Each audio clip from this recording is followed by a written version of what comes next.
sont capables de vivre, par exemple, soit dans les eaux douces, soit dans les eaux salées, avec des nécessités de beaucoup de changements, forcément, au niveau des régulations et de l'environnement.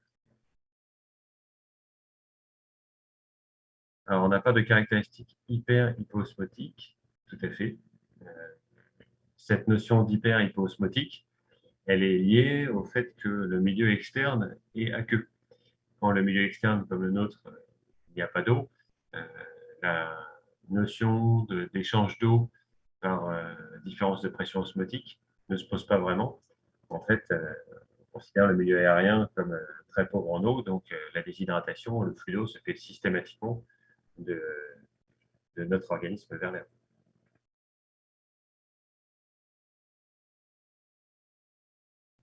Vous avez d'autres questions? Oui, Romain. Est-ce que l'eau métabolique est toujours perdue par l'organisme? Non. Alors, il y a une incompréhension si j'ai dit qu'elle était perdue. Elle n'est jamais perdue, en fait. Elle est toujours utilisée. Et il faut donc cette eau métabolique, il faut comprendre qu'elle est produite au niveau, en fait, alors, je vais retrouver la diapositive. En gros, elle est fabriquée essentiellement au niveau de la respiration. Donc, ça va se faire dans les cellules.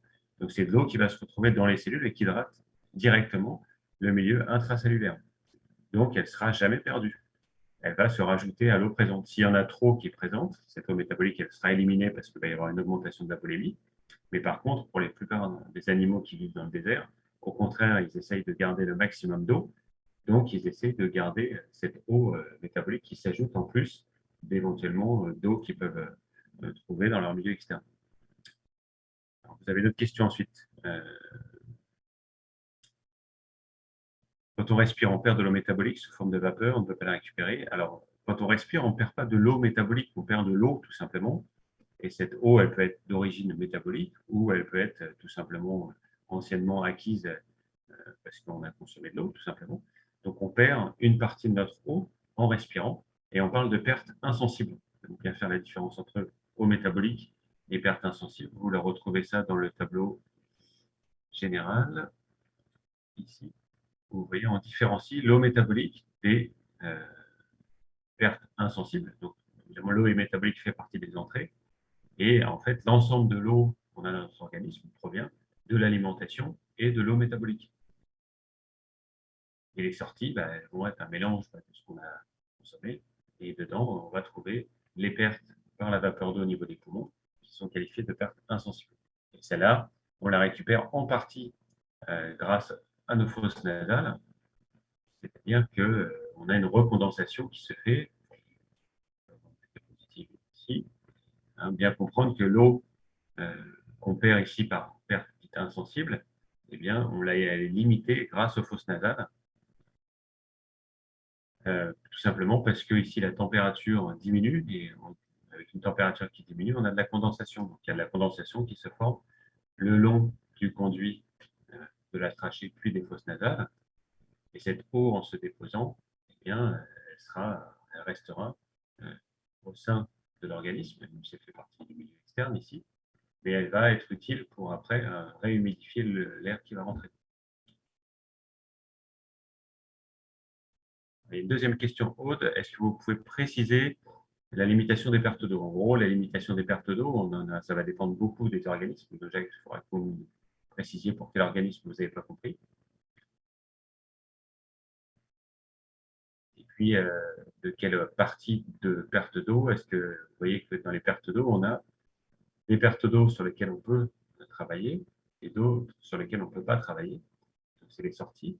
On a la partie insensible et on va dire des fesses et de la sueur qui, eux,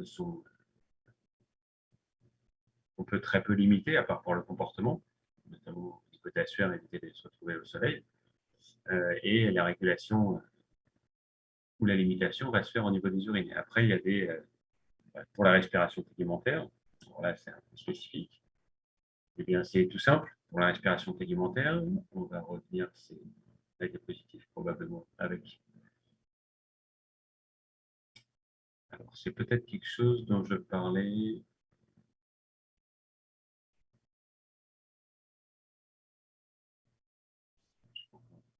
diapo, je pense. Voilà. C'est là où on part du ver de terre. Donc, en fait, vous voyez que nous, on est situé proche du ras, on va dire, hein. Donc, on a une peau qui est épaisse avec de la kératine. Donc, c'est super, ça permet d'éviter la perte d'eau. Par contre, c'est pas terrible si on veut vivre dans l'eau et faire de la respiration tegumentaire. Donc, si on vit, par exemple, sous terre et qu'on a accès à de l'air qui est peut-être plus difficile à gérer et qui se fait mieux par la respiration tegumentaire. Donc, la respiration tegumentaire, elle ne peut se faire que si on a une peau qui est très peu épaisse. On va trouver ça pour les vers de terre, les grenouilles, les salamandres. Hein. Les escargots ont un poumon, donc c'est un peu particulier. Mais eux, ils ont une peau qui n'est pas du tout kératinisée. Je suppose qu'ils doivent faire une partie de la respiration tegumentaire. Mais ces animaux, du coup, se déshydratent extrêmement rapidement quand ils sont à l'air libre.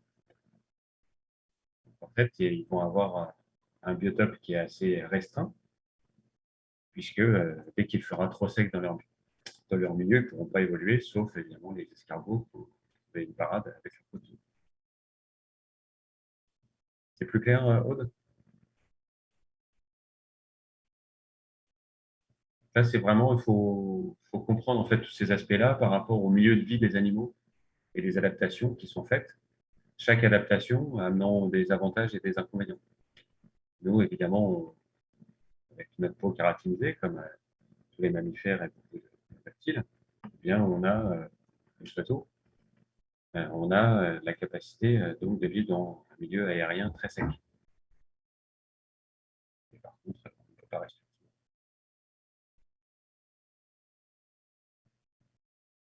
Est-ce qu'il y a d'autres questions?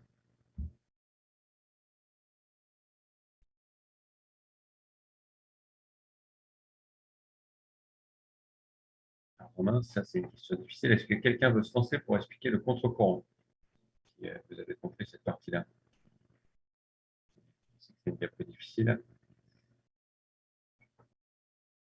On a ici la question de Romain. D'accord, vous faites bien les explications. Alors, on va réexpliquer alors, il n'y a pas de problème. Donc, on 100 vers 5, 3 vers 98, car 198, il n'y aurait pas d'échange. Alors, votre question n'est pas très claire. Je ne comprends pas. Alors, pour là, je l'ai dit à l'oral, au cas où vous n'ayez pas vous la retrouviez pas après dans le cours. Bonjour monsieur. Oui, En fait, c'est par rapport du coup au flux à contre-courant, quand il y a les deux flèches dans le sens inverse, on en a un qui part de 100 et qui va vers 5 et l'autre qui part de 98 vers 3. Mais pour qu'il y ait un échange entre les deux, c'est-à-dire qu'il y a 100 et 98, mais les deux ils sont proches, donc il n'y a pas d'échange. d'accord. Ça y est, je comprends bien votre question. Merci de l'avoir posée à l'oral, c'est beaucoup plus clair. En fait, l'idée, c'est que les échanges, évidemment, vont être beaucoup plus forts quand on a un gradient qui est très différent. Donc, ici, par exemple, de 100 à 0, on va avoir un échange qui est très rapide. OK. Mais une fois qu'on est à 50-50, on est à l'équilibre. Donc, on ne peut plus faire d'échange.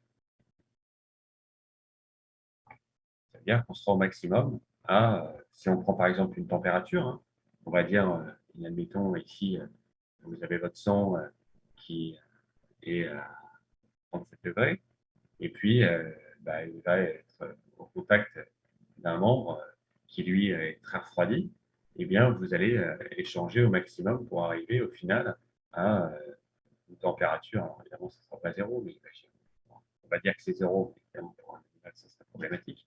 On arrivera à la moyenne ici entre 0 et 37, donc à peu près 8,5 degrés. Ça sera le maximum, on ne pourra pas faire d'échange de plus. Par contre, admettons, maintenant, vous avez un contre-courant qui se fait pour réchauffer vos pieds gelés. Il y a des animaux qui font ça, hein, ou des animaux qui vivent dans des zones très très froides, et au niveau des pieds, en fait, on a une circulation du sang qui se fait avec des capillaires et des vaisseaux qui vont gérer les contre-courants pour permettre en fait, de réchauffer les extrémités extrêmement froides. Et là, eh bien, le sang va rencontrer un tissu qui a déjà été réchauffé au préalable Pourquoi il a été réchauffé au préalable? Mais pas parce que quand le sang arrive tout au bout, il arrive dans la région qui est la plus froide, termine son passage par la région la plus froide. Donc, on va dire qu'ici, elle est à 5 degrés. On va simplifier, on va dire que c'est des degrés Fahrenheit, sinon on ne va rien comprendre. C'est encore plus simple, parce que sinon, avec ces 37, j'avais alors du mal à faire des conversions immédiates. Donc, on va dire que c'est 100 degrés, qui correspond à 100%, on va dire à 37 degrés. Ça ne marchera pas non plus. Et donc, ici, quand vous arrivez dans un sang qui est quasiment très froid, il arrive dans une partie du corps qui reste beaucoup plus froide. Donc, il y a quand même un peu de chaleur qui va passer de ce sang très refroidi vers le membre qui est extrêmement froid.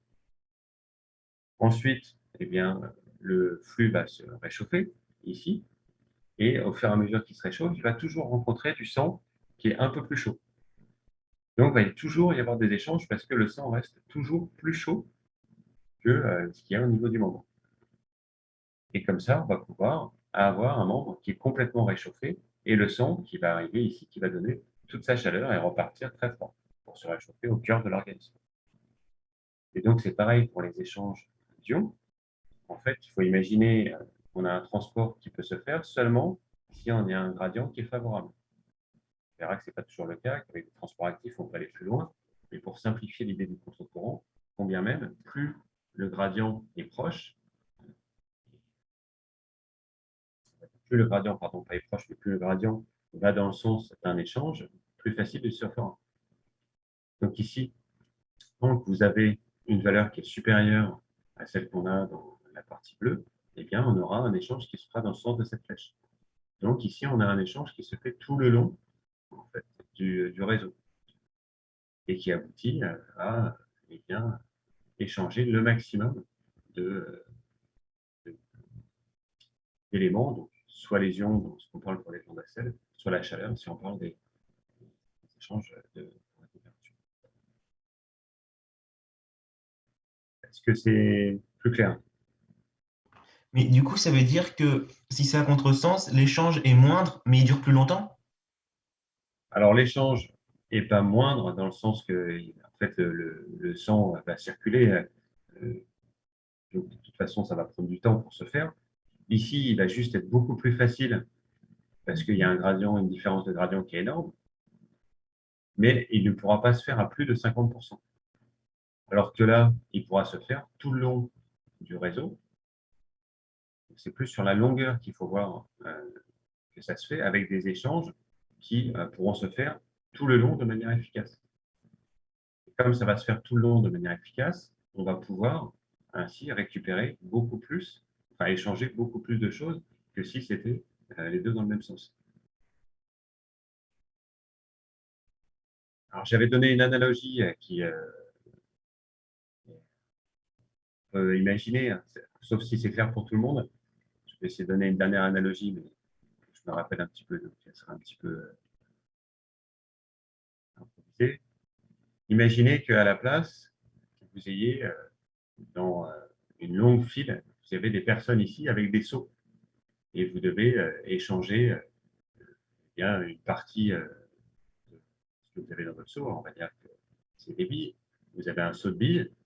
Eh bien, la règle, c'est que quand vous avez une personne en face de vous, vous avez des seaux rouges et les autres ont des seaux bleus, vous ne donnez à la personne qui a des seaux bleus que si vous avez plus de cailloux dans votre seau rouge. Si vous imaginez deux files de personnes et une circulation des personnes qui se font soit dans le même sens, soit dans le sens opposé, vous verrez qu'à la fin, les gens qui arrivent ici avec leur seau vide repartent avec un seau qui est quasiment plein, qui va être plein à 98%, alors que si les deux vont dans le même sens, quand vous avez fini de rentrer dans votre file avec votre seau bleu ici et qui est vide, vous repartez, il ne sera jamais plus que plein à 50%.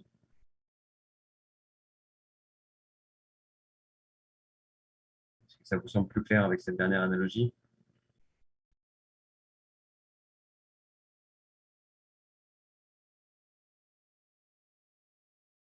Ok. Donc c'est peut-être le point le plus difficile. Alors, est-ce que vous avez encore une question ou est-ce qu'on se lance sur le Socrative?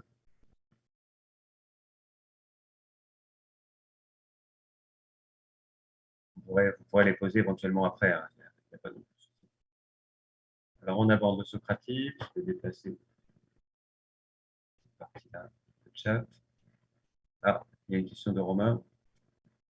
Pour les glandes à sel, les glandes gardent du sel pour être toujours hypertoniques, mais que l'eau rentre. Votre question est compliquée.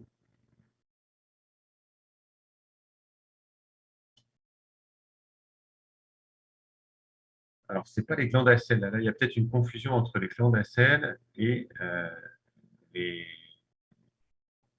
les systèmes utilisés par les insectes qui sont hypertoniques pour permettre de récupérer de l'eau à l'extérieur.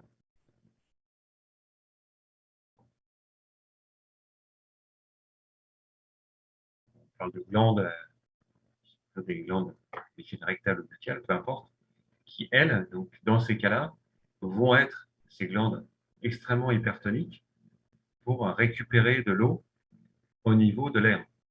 C'est-à-dire qu'il y a tellement une concentration tellement forte de sel dans ces glandes que l'eau va circuler en fait euh, de la zone aérienne vers cette glande, pour récupérer l'humidité ambiante.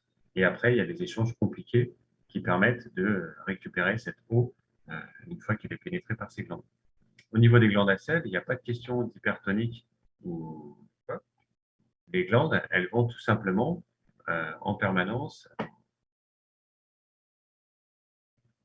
diapo ici, en fait, ces glandes, elles vont tout simplement, avec des transporteurs, sécréter du sodium dans la lumière du tubule, avec notamment des pompes NAK-ATPase, on en reparlera, qui se retrouvent à expulser du sodium. On verra que pour le rein, on a exactement l'inverse, puisqu'on essaye au contraire de récupérer le maximum de sodium. Parce que nous, on vit dans un milieu qui est très pauvre en minéraux. Évidemment, pour le rein des d'autres animaux, enfin, pour les systèmes notamment des glandes à sel, bah, c'est l'inverse, puisque l'idée de ces glandes, c'est justement spécifiquement d'éliminer le sel dans la lumière. Je ne sais pas si ça répond à votre question, Romain.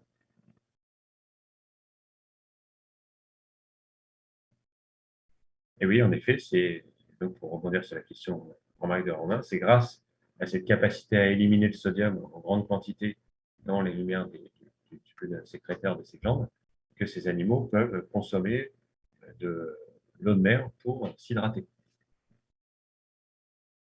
Alors, il y a d'autres moyens de le faire, hein. C'est d'avoir des reins beaucoup plus performants que les nôtres, qui récupèrent énormément d'eau, avec des gradients osmotiques, on en reparlera, qui sont très performants, plus que ce que nous on a, qui permettent eh bien, aux cétacés et aux mammifères marins de manière plus générale de récupérer beaucoup d'eau. Alors, une autre question de Lily. Les animaux sujets à la déshydratation veulent garder un maximum d'eau, donc veulent éliminer leur ammoniac. Mais on peut éliminer l'ammoniac que par un composé plus concentré, urée ou acide urique. Alors, ça va dépendre des animaux, en fait. Les animaux sujets à la déshydratation, en effet, ont besoin d'éliminer leur ammoniac. Donc, c'est cela. Et eux, eh bien, c'est compliqué d'éliminer énormément d'eau, comme peuvent le faire les poissons qui vivent typiquement dans l'eau douce et qui ont énormément d'eau ou qui sont isosmotiques et n'ont pas ce problème-là, et qui peuvent donc éliminer sans problème l'azote sous forme d'ammoniac. Pour eux, faire ça, ça voudrait dire éliminer une énorme quantité d'eau parce que l'ammoniac ne peut pas être concentré sans risquer d'abîmer les cellules. Donc, ça veut dire qu'il faut toujours qu'il soit très dilué quand il est éliminé. Donc, pour éviter de perdre beaucoup d'eau en éliminant les déchets azotés, l'ammoniac est transformé soit en urée, soit en acide urique. Et à ce moment-là, on peut concentrer les déchets azotés et donc éliminer moins d'eau en même temps qu'on se débarrasse de ces déchets azotés.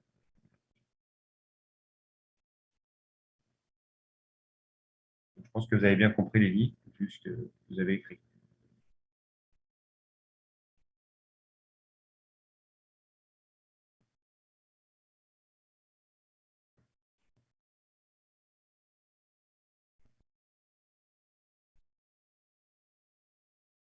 Voilà, donc c'est toujours intéressant de regarder. C'est pour ça que je passe un peu de temps voilà, pour vous présenter les adaptations dans le milieu vivant, parce qu'elles montrent quelles sont les solutions envisagées et les limitations qu'elles peuvent engendrer en même temps pour permettre à différentes espèces de coloniser des milieux différents. Et en fait, l'homme, si on demande à quelqu'un spontanément quel est le milieu le plus favorable pour vivre, ben, forcément, il va dire le sien. Mais on n'a pas conscience, en fait, des grandes contraintes imposées par notre milieu. Alors, une question d'Audrey ensuite. Quand on parle de gain de sel pour les animaux marins hypoosmotiques, c'est dû au fait qu'il y a aussi du sel de l'eau de mer qui entre. Parce que si on a juste une perte d'eau, les sels vont être plus concentrés.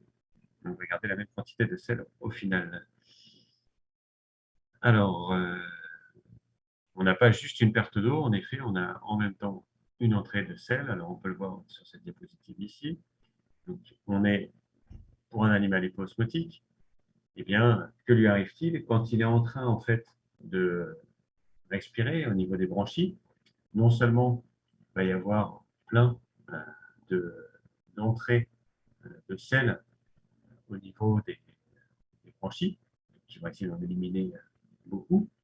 L'animal, en plus, quand il va se nourrir, il va consommer plein de sel. Et au niveau de toutes les zones d'échange, il y a de l'eau qui va partir par différence de pression osmotique. Donc l'animal se retrouve à avoir trop de sel qui rentre dans son corps et perdre beaucoup d'eau. Donc c'est très défavorable. Donc qu'est-ce qu'il doit faire? Eh bien, il doit éliminer énormément de sel pour pouvoir garder son osmolarité constante. Et bien sûr, il est obligé de consommer de l'eau de mer, lui, pour s'hydrater. Il n'a pas le choix. Donc, il va consommer de l'eau et des sels et éliminer énormément de sel, beaucoup plus de sel que ce qu'il va consommer. En termes d'élimination, il faut avoir une urine qui est très, très concentrée en ions. Dans ce sens-là, il faut qu'il élimine plus de sel. Évidemment, il ne va pas éliminer plus de sel que ce qu'il a consommé, puisque sinon, il va se déminéraliser. Il faut qu'il élimine dans une urine qui va être sur un volume très faible, c'est ce qui est scanty urine, ça veut dire qu'il y a très peu d'urine, et une urine très concentrée en ions. En plus, les ions sont éliminés avec le système de pompe au niveau de la bouche. Ça va pour ça?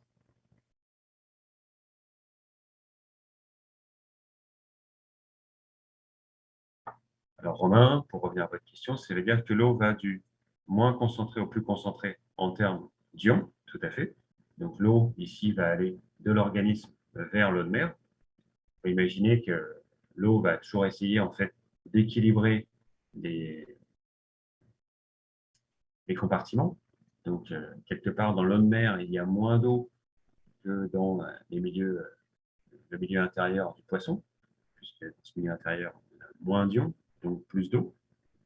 Et inversement, les ions vont toujours aller dans le sens de leur concentration, c'est-à-dire elles vont toujours aller du plus concentré vers le moins concentré.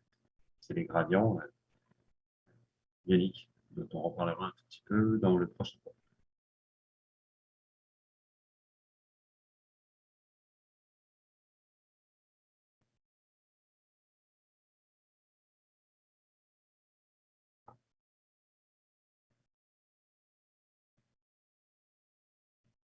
Ok, si pas d'autres questions, je vous propose de se lancer sur le Socrative et on pourra toujours répondre à vos questions supplémentaires, éventuellement juste après. Donc, première question sur les poissons osmotiques. Donc, on vous disait qu'ils excrètent l'azote directement sous forme d'ammoniac. Non, ça c'est seulement pour les animaux qui sont hyperosmotiques, donc les animaux qui vivent dans l'eau douce, par exemple, ou qui sont isoosmotiques. Ils perdent de l'eau au niveau des branchies et de l'intestin, oui, on vient d'en parler, et sécrètent du sel au niveau des branchies, tout à fait. Et ils sont obligés de boire de l'eau de mer pour s'hydrater. Je pense que ça va avec les réponses qu'on a données juste avant. Mais si c'est toujours pas clair, n'hésitez pas à reposer une question. Okay. On a aussi vu des questions sur l'eau métabolique. Donc, elle fait partie des entrées régulées d'eau dans l'organisme. Non, là, il y a pas mal d'erreurs. Comme on vient de voir, en fait, c'est une eau qui est produite suite à la production d'énergie au cours de la respiration. On n'a pas noté ici, mais bien sûr, hein, l'oxydation du glucose ici, par exemple, vise à produire de l'énergie. Et cette eau, donc, est indépendante de toute régulation de la volémie, puisqu'elle va dépendre, en fait, juste de la consommation énergétique.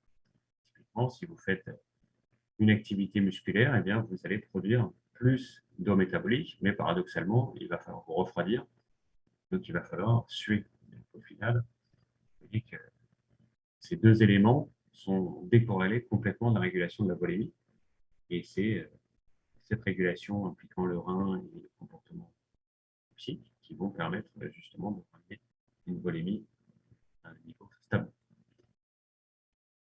Ensuite, représente un apport d'eau négligeable chez les mammifères. C'est faux, parce que ça va dépendre des mammifères, comme on l'a vu. Hein. Le rat kangourou ne peut s'hydrater que d'eau métabolique et provient de la respiration cellulaire, c'est bon. Je pense qu'il y a d'autres questions, mais encore une fois, n'hésitez pas à intervenir directement pour le micro. Pas de souci. Ensuite, l'évaporation cutanée est limitée par le tégument chez tous les vertébrés. Ça, c'est faux aussi, puisque les grenouilles, typiquement, vont faire de la respiration cutanée. Tableau ici. Une grenouille, c'est la vendre. Vertébrés, bien sûr, mais non pas. C'est un tégument qui est imperméable pour pouvoir respirer sous l'eau.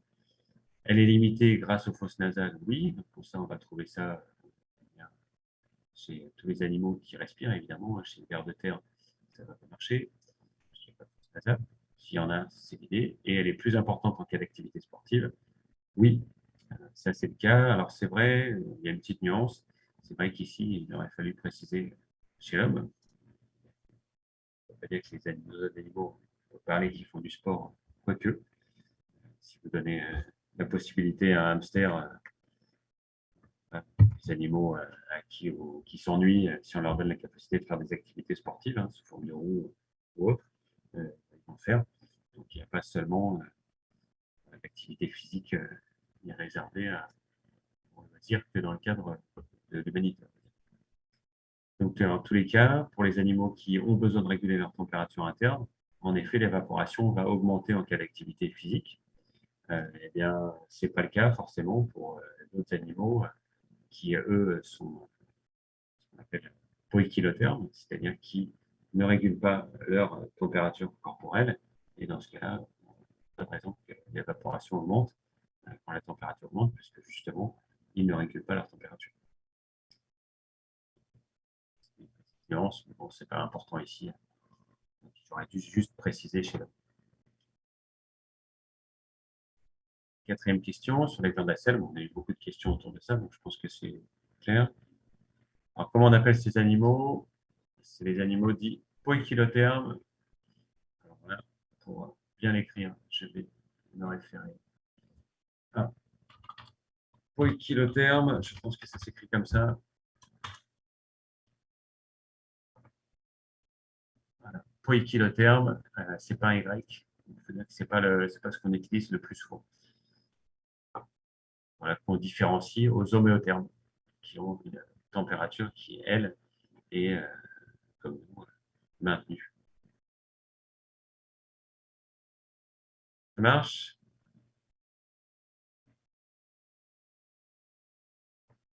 Alors, ensuite, on vous demande les glandes à sel. Donc, ça présente chez tous les oiseaux? Non. Elles vont être présentes que chez les oiseaux marins. Permettre de récupérer le sel présent dans l'eau de mer? Ben non, c'est l'inverse. L'idée, c'est d'éliminer le sel présent dans l'eau de mer. Permettre d'absorber de l'eau en buvant de l'eau de mer? Tout à fait. Et fonctionne grâce à un contre-courant entre le flux sécrété et la circulation solide? Oui, on vient d'en parler. Dernière question, l'organisme est capable de limiter les pertes insensibles d'eau? Bien non. On a parlé, c'est justement la notion de perte insensible. Récupérer tout le sodium filtré au niveau des reins? Là, vous avez bien répondu. En effet, on ne peut pas récupérer tout le sodium. Ça, on en reparlera sur le cours sur le rein, c'est très important.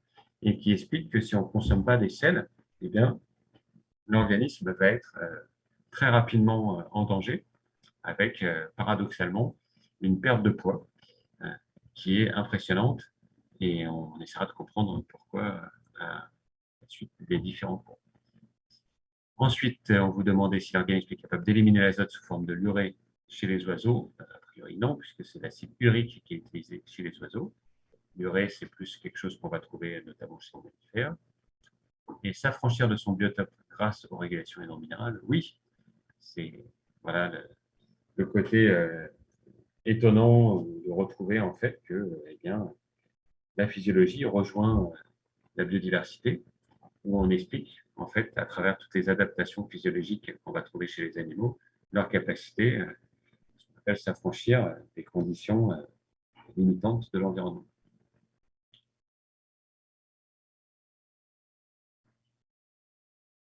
Alors, Romain a une question dont je n'ai aucune idée. Quelle est la différence entre acide urique et ornithurique? Je n'ai jamais entendu parler d'acide ornithurique. Comme vous, je vais me contenter de regarder sur Internet et on va regarder ensemble.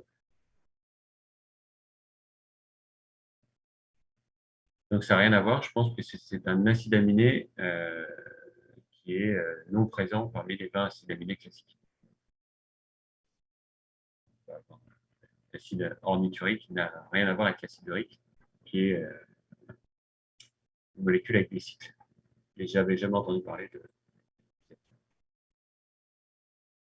l'acide ornithurique.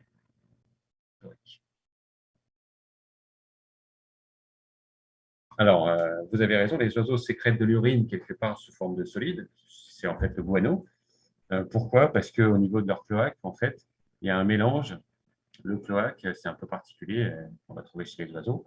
C'est ce qui va remplacer l'urètre et le côlon, où les deux orifices restent séparés. Mais chez les oiseaux, les deux sont mélangés. Ce qui explique qu'il y a un mélange en fait, entre une production d'acide urique et d'excréments qu'on appelle le côlon.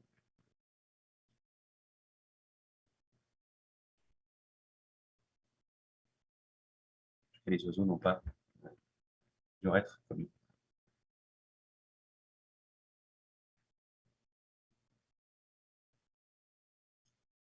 Alors, j'ai une question très compliquée. Comment font les animaux comme les saumons pour passer d'un milieu d'eau salée à l'eau douce? Eh bien, ces animaux, c'est très impressionnant, ont des capteurs qui vont leur permettre de dire, eh bien, désormais, on n'est plus dans l'eau salée, mais on se rapproche doucement par l'eau douce. Alors, ça ne se fait pas instantanément, sinon je pense que l'animal, il y a toutes les chances qu'il meure. Mais progressivement, en fait, c'est soit des animaux qui vivent dans ce qu'on appelle les zones, j'ai oublié le terme, comme dans les estuaires, où on a des variations de salinité. Il y a un terme très spécifique pour ça, je l'ai en tête. Et à ce moment-là, les animaux vont réguler de manière plus subtile ces fluidions. Et en ce qui concerne un switch complet, comme dans le cadre des saumons qui passent vraiment complètement d'une eau salée à une eau douce, à ce moment-là, il faut que tous les transporteurs d'ions soient inversés afin de permettre, dans un cas, une expulsion d'ions, c'est ce qui se passe quand les animaux sont dans l'eau de mer, et dans l'eau douce, une récupération des ions. Donc ça va se faire, on pourra en rediscuter. Je pense que faut me reposer un petit peu la question au niveau, quand on aura vu le rein et les transporteurs qui sont impliqués. Mais on verra qu'au niveau des cellules épithéliales qui recouvrent tous ces systèmes de glandes ou les néphrons, donc vous verrez au prochain cours, eh bien, on a beaucoup de transports actifs et selon le remplacement entre membranes apicales ou basales, on peut inverser en fait les fluidions.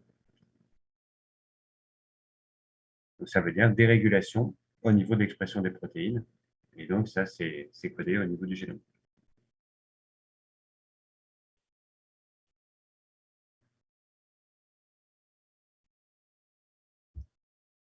Est-ce qu'il y a d'autres questions?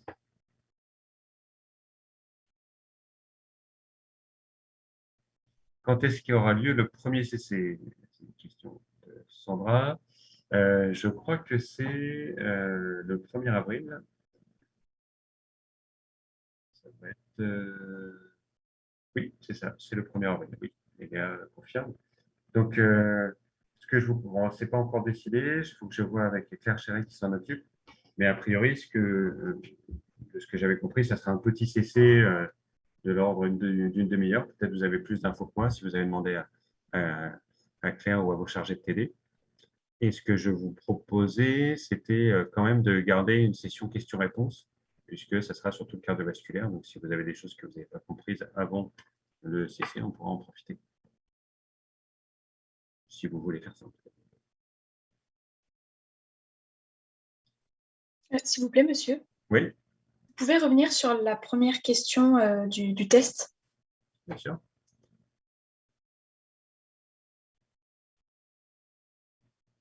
Est-ce que vous avez une question en particulier?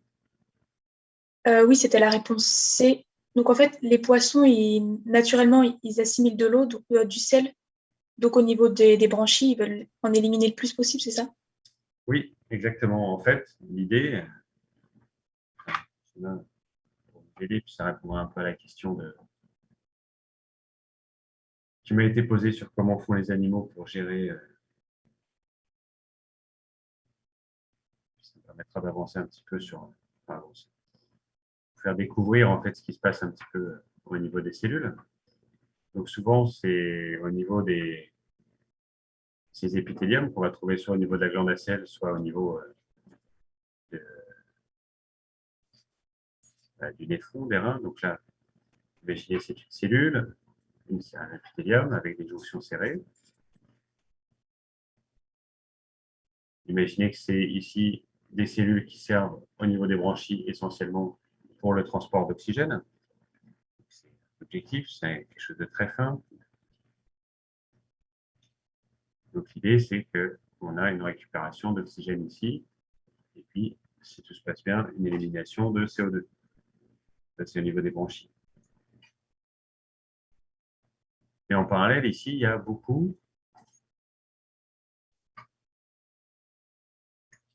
de sodium, énormément. Il y a beaucoup de chlore par rapport à ce qu'il y a dans les cellules. Il y en a très très peu, même s'il y en a un peu plus évidemment à l'extérieur, puisque ici, il y a de l'ordre de, on va dire, 5 millimolaires, alors qu'ici, on est dans les 140 millimolaires, et ici, on est plutôt dans l'ordre de 500 millimolaires. Vous voyez, c'est énorme. Donc, ça veut dire quoi? Ça veut dire qu'ici, on va avoir, dès qu'il y a une petite perméabilité, il y a toujours un peu de perméabilité, eh bien, il va y avoir des entrées de sodium, notamment massivement, on va dire, en passant peut-être en ce qu'on appelle en transcellulaire. Le sodium va passer, parce que les jonctions ne sont pas complètement étanches. Donc, qu'est-ce qui va se passer au niveau de ces branchies? Eh bien, il va y avoir des transports actifs que vous connaissez bien, qui sont notamment la pompe NAK-ATPase, que vous connaissez sûrement. Ça vous dit quelque chose, cette pompe NAK-ATPase? C'est une pompe qui utilise de l'ATP, qui va transformer cet ATP en ADP plus un phosphate pour produire de l'énergie, et ça va permettre de faire sortir du sodium en faisant rentrer par ailleurs du potassium, et surtout d'éliminer du sodium.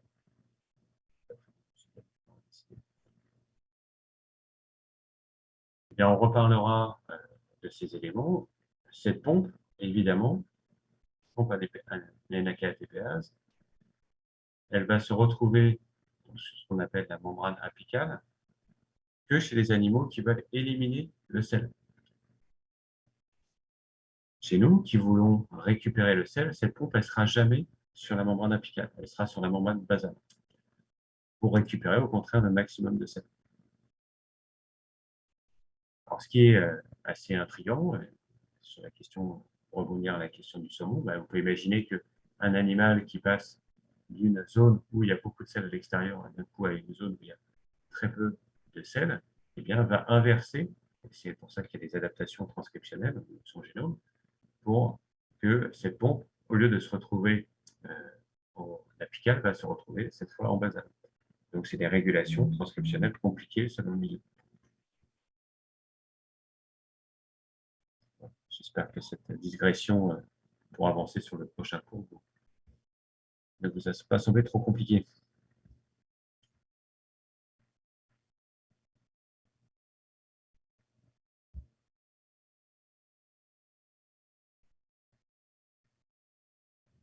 Alors, le sinus carotidien et la carotide. Le sinus carotidien, alors une question un peu compliquée, un tout petit peu éloignée. Je ne sais pas si j'ai un schéma là-dessus. Pas tout de suite, à mon avis.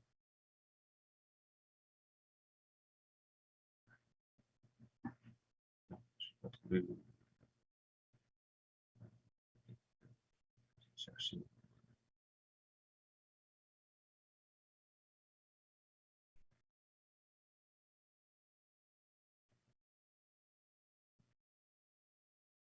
Au niveau du corps cardiovasculaire. Donc, la question de Romain, c'est quelle est la différence entre sinus carotidien et carotide? Schéma de régulation. Voilà. Donc, le sinus carotidien, c'est une zone, en fait, après les carotides, où on a des séparations vers les artères cérébrales. Donc, ces séparations, eh bien, il y a un embranchement. Donc, la carotide, c'est l'artère qui va irriguer le système nerveux central. Et le sinus carotidien, c'est une zone particulière où on a des séparations en plusieurs artères, qui est donc une zone de surveillance où on a des capteurs. Voilà pour cette première question sur sinus carotidien et carotide. Ensuite, deuxième question, entre les jonctions serrées et les jonctions gap, ça n'a rien à voir. Je suis obligé d'aller chercher mon premier cours, mais il n'y a pas de souci.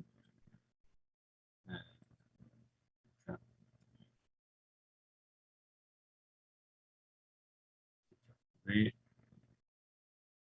fichier.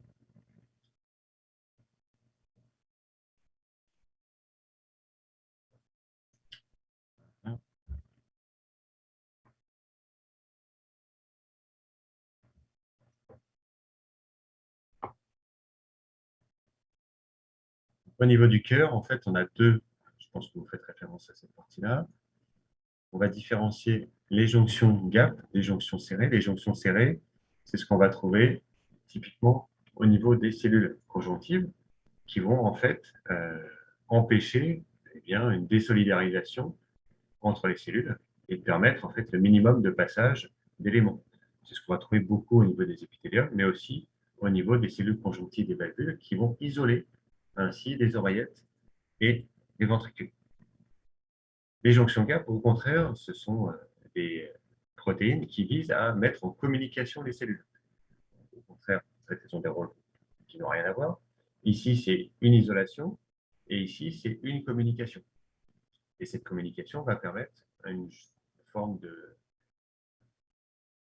fonctionnement global de toutes les cellules des oreillettes, un plage fonctionnel entre ces cellules qui font que quand les cellules des oreillettes vont commencer à se contracter à un endroit, elles vont se contracter partout parce que là, on va avoir transmission de l'influx nerveux dans toute l'oreillette très rapidement.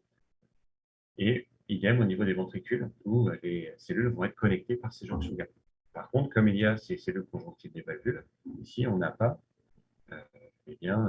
la possibilité de communication électrique entre les oreillettes et les ventricules. Il faut que ça passe par le tissu nodal avec une séparation ici vers les fibres de Purkinje.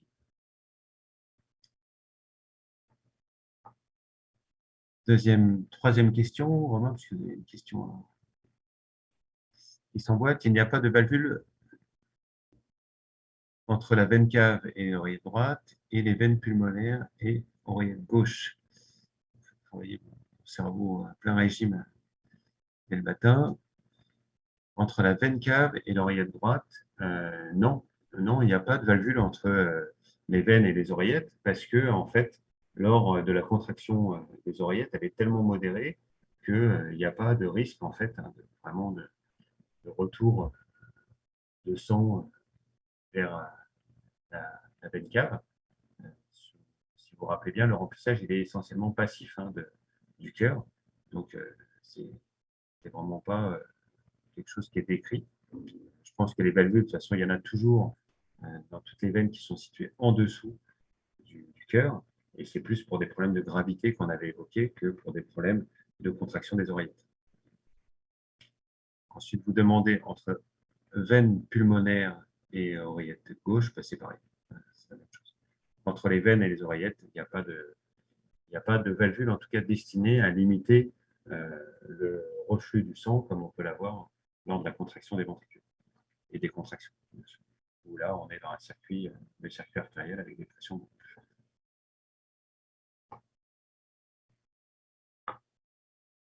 Est-ce que vous avez d'autres questions?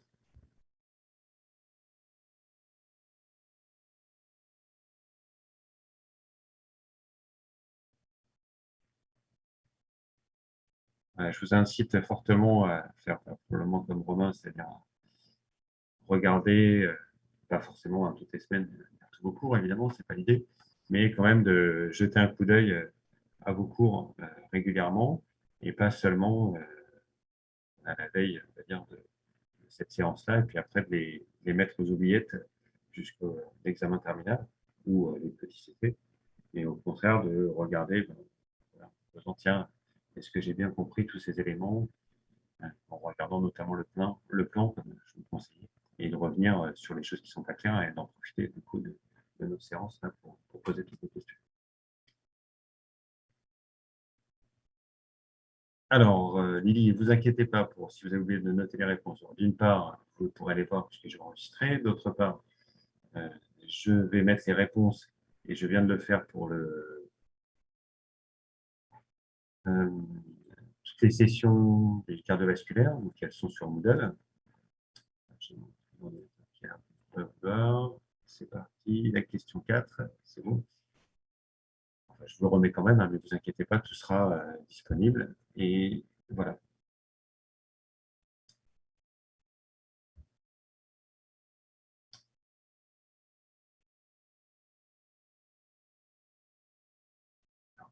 Une autre question de Romain, qui se pose beaucoup de questions, mais c'est bien, puisque souvent, les autres n'osent pas poser forcément des questions. Alors, d'abord, une question de Romain, puis de Audrey. Est-ce qu'on peut dire que les neurotransmetteurs peuvent être des hormones, par exemple la noradrénaline et l'adrénaline?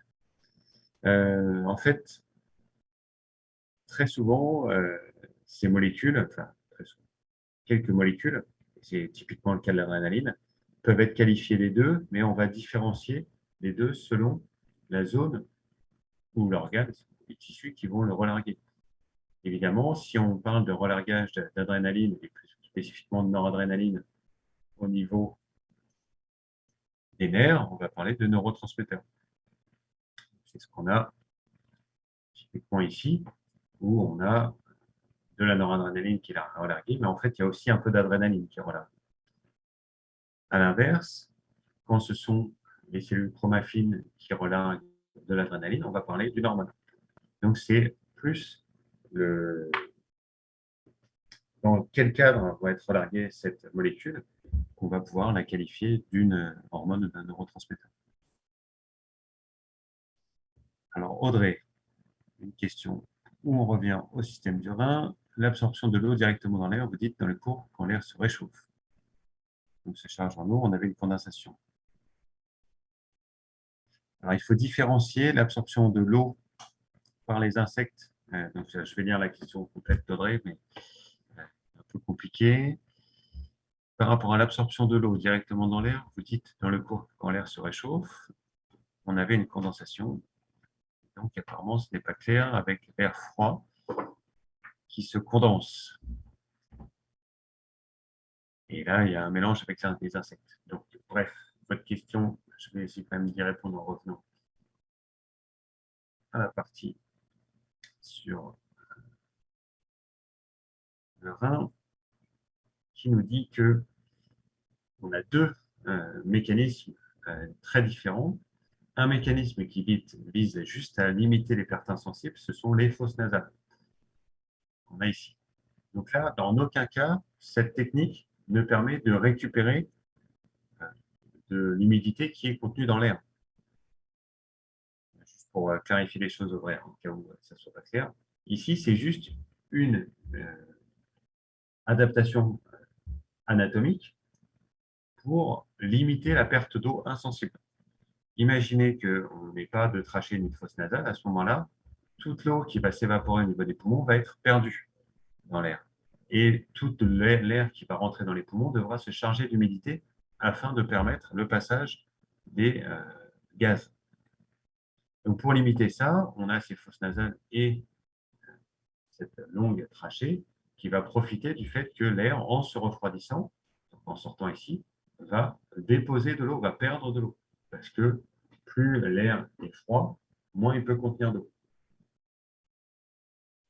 C'est très différent donc des insectes, où les insectes, eux, en fait, récupèrent de l'eau directement à partir de l'air parce qu'ils ont des glandes, soit buccales, soit rectales, qui sont très, très concentrées en ions, tellement concentrées en ions que, eh bien, l'air, quand il contient un peu d'eau, va quelque part se déshydrater au profit de ces glandes. Donc, l'eau qui est contenue dans l'air eh bien, va passer dans ces glandes et l'animal va en profiter pour récupérer un silo et se réhydrater. Est-ce que c'est plus clair, André?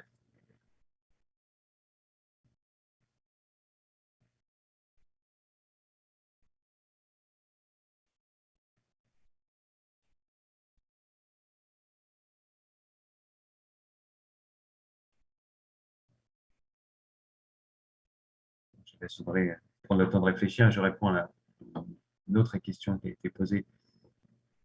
Donc, à propos du système nerveux sympathique et la noradrénaline.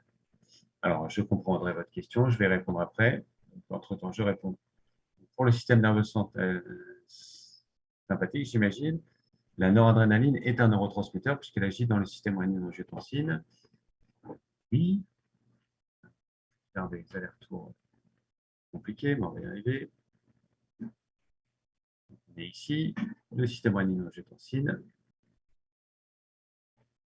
En effet, on a une possibilité d'action en fait du système nerveux sympathique que j'ai mis ici. Je vais rajouter. Bon. Mais bon, en fait, l'idée, c'est que le système nerveux sympathique va énerver les cellules granulaires ici, sécréter de la noradrénaline, agir sur les cellules granulaires pour produire de l'araignée. En effet, ça devrait permettre de répondre à votre question, je pense.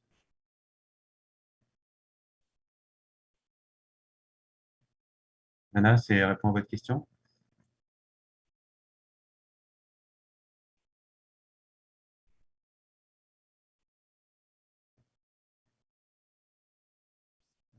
Oui, très bien. Je reviens, André. Donc, la question a été précisée depuis, c'était par rapport à l'air qui se réchauffe. Ce n'est pas l'air qui se réchauffe. Là. Vous avez dit que quand on avait la température qui augmentait, cela allait faire de la condensation, et je ne comprends pas pourquoi. Ce n'est pas quand l'air est froid. Alors, si j'ai dit que quand la température augmente, on a de la condensation, je me suis trompé, hein, ce n'est pas le cas. C'est au contraire quand la température diminue qu'on a de la condensation. Quand la température augmente, on a de l'évaporation. Par contre, ici, ce qu'on peut observer, c'est que, eh bien, quand on a, et si vous faites référence à ce graphe qui peut-être vous perturbe, quand on a un air qui est plus chaud, pour un même pourcentage d'humidité relative, eh bien, cet air chaud contient beaucoup plus d'eau. Comme il contient beaucoup plus d'eau, l'animal peut gagner beaucoup plus en quantité d'eau quand il est en présence d'eau chaude et humide que quand il est en présence d'air froid et humide, tout simplement parce qu'il y a moins d'eau dans l'air froid.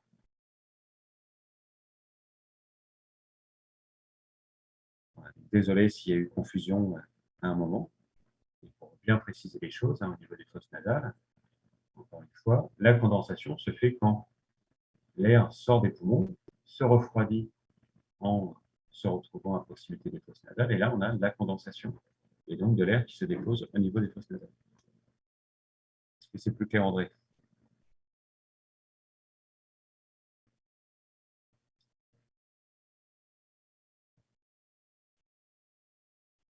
Alors, si l'air est chaud, vous parlez des insectes, eh ben, en fait, la preuve que non.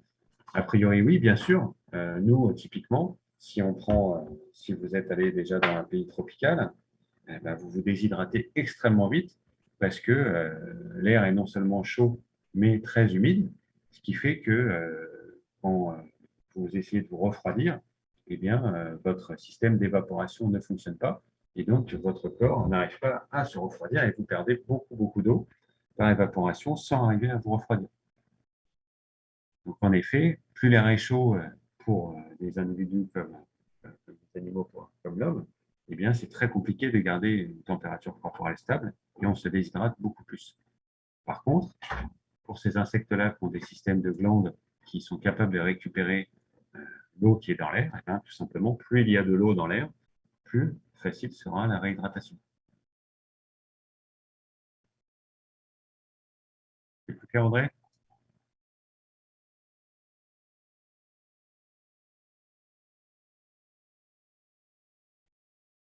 Alors, une dernière question de Romain. Sur le nerf vague, il peut à la fois transmettre les infos afférentes du sinus carotidien et les infos inférentes du système nerveux parasympathique. Oui, tout à fait, c'est un nerf mixte. Et en plus, il transmet d'autres informations, hein, notamment vers le tube digestif. Et aussi, il s'occupe de la phonation, notamment, traitement efférent d'informations conscientes, qui me permet typiquement en ce moment de vous parler.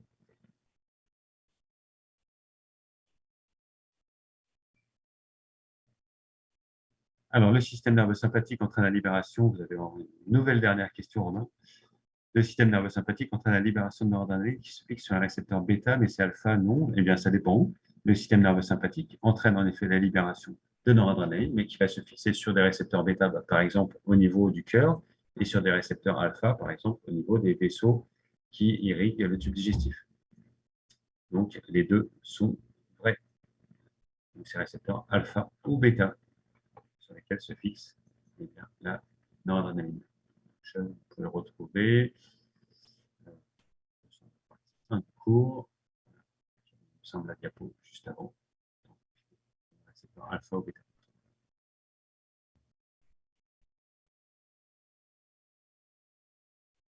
Alors, vous me parlez ensuite de canaux-ryanodine, c'est alpha. Là, je pense que vous faites une confusion, je pense, avec l'action plus générale de ces récepteurs. Donc, les récepteurs de type alpha sont liés à une libération de calcium, et ces libérations de calcium peuvent, entre autres, agir sur les canaux ryanodine. Les canaux ryanodine, c'est des canaux qui sont impliqués notamment dans ce qu'on appelle le calcium induced calcium release, dont on a sûrement parlé tout au début du cours sur le cœur. On a ici, qui sont des choses un peu particulières. Ces éléments-là ne sont pas du tout liés forcément à la présence de l'adrénaline. En fait, la contraction cardiaque n'est pas du tout initiée par un neurotransmetteur, puisqu'elle est initiée par l'arrivée de potentiel d'action des cellules nodales. Là, je pense qu'il y a une petite confusion. Ici, il n'y a pas de récepteur à l'adrénaline sur les cardiomyocytes. On va trouver des récepteurs à l'adrénaline typiquement sur les cellules endothéliales des coronaires. C'est très différent.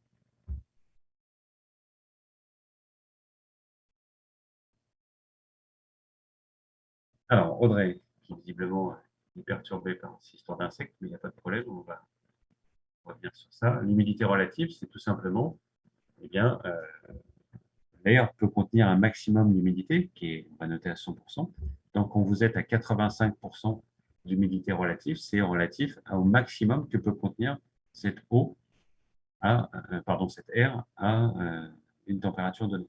Donc, plus l'air est chaud, plus pour une même humidité relative, donc de 85% ici, eh bien, plus vous contenez en fait d'eau. C'est relatif au maximum d'eau que peut être contenue dans l'air.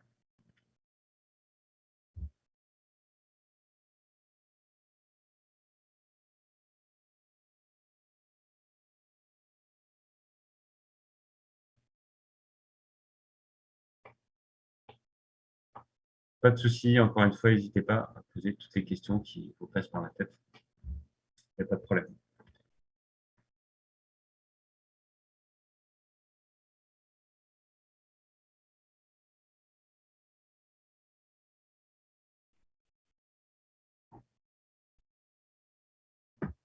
Ok, s'il n'y a pas d'autres questions, je vous propose de se retrouver la semaine prochaine et de vous souhaiter une très bonne journée. en espérant qu'on n'ait pas de trop mauvaises nouvelles ce soir.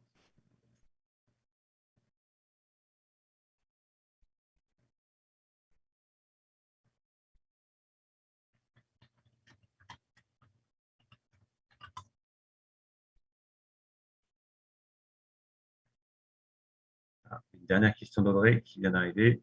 Pourquoi on dit que les animaux marins peuvent éliminer de l'eau et du sel en quantité équivalente, alors qu'avec les glandes à sel, ils vont éliminer une quantité importante de sel?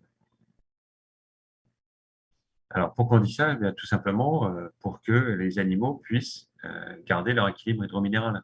Les animaux marins, on a ici, donc je pense que vous faites référence à cette partie-là, eh bien, l'idée, c'est qu'ils doivent garder la même quantité de sel et la même quantité d'eau dans leur organisme. Donc, il faut qu'à la fin, comme nous, tout le gain d'eau et de sel qu'ils vont avoir lors de leur alimentation, par des passages au niveau de leur cycle doit être éliminé, donc éliminer la même quantité d'eau et de sel pour garder, eh bien, en bilan, une volémie et une osmolarité stable.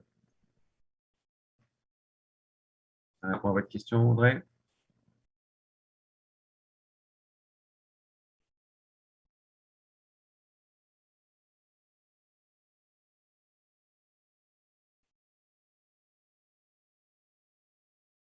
Vous n'avez pas compris, alors on va revenir en fait au tableau ici.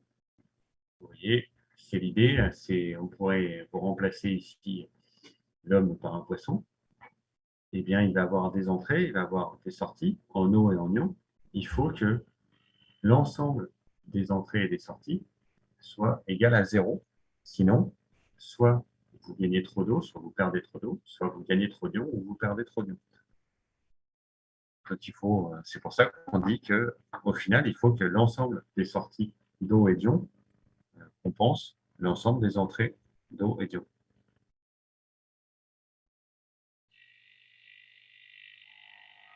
C'est plus clair, André?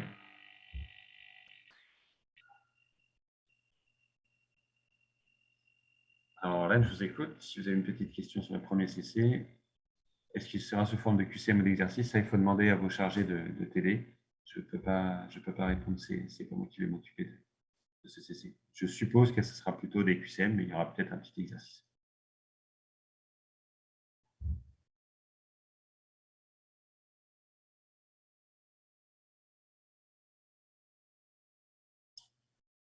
Oui, Sandra, il me semblait que je vous avais répondu, il n'y a pas de problème. Donc, vous avez réussi là, à vous connecter, visiblement? Non, je n'ai pas évidemment vérifié, puisque vous êtes là, vous êtes forcément connecté, mais vous n'avez pas eu de problème pour vous connecter via le lien. Normalement, c'est toujours le même lien, hein. Donc, je vais vous renvoyer un lien et puis il n'y a pas de souci. Ce que vous pouvez faire aussi, c'est, Sandra, c'est faire un clic droit sur Moodle et normalement, vous avez accès au lien directement. Plutôt que de cliquer sur et je n'ai pas mis l'enregistrement de la séance de la semaine dernière, Audrey. Eh bien, j'en suis désolé. Je vais vérifier ça tout de suite. Ça m'étonne. J'essaie de faire ça immédiatement après, mais c'est possible. D'accord, Sandra, bon, si ça ne fonctionne pas de problème. En tout cas, je vous enverrai un lien. Mais normalement, vous voyez, si vous faites ça, vous faites copy link location. Ah non, oui, ça ne marche pas, je vois. Désolé. Vous avez simplement bien essayé. Alors, pour répondre à la question d'André, vous avez normalement, ça va être ici, dans le dossier, il est bien présent, André, vous ne l'avez juste pas vu. Session questions-réponses, cours magistral 6, il est là.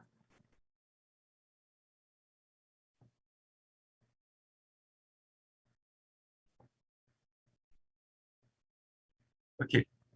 Et je vais faire pareil, hein, je vais mettre le prochain. En fait, je le mets dans le dossier, voilà, parce que sinon, ça devient infernal avec des fichiers dans tous les sens et je pense que vous avez du mal à vous y retrouver. J'essaie d'organiser ça. Je le mettrai pareil, là, il va apparaître ici la session que je vais enregistrer juste après. Voilà. D'ailleurs, je vais arrêter le partage s'il n'y a pas d'autres questions et l'enregistrement. Encore bonne journée à tous.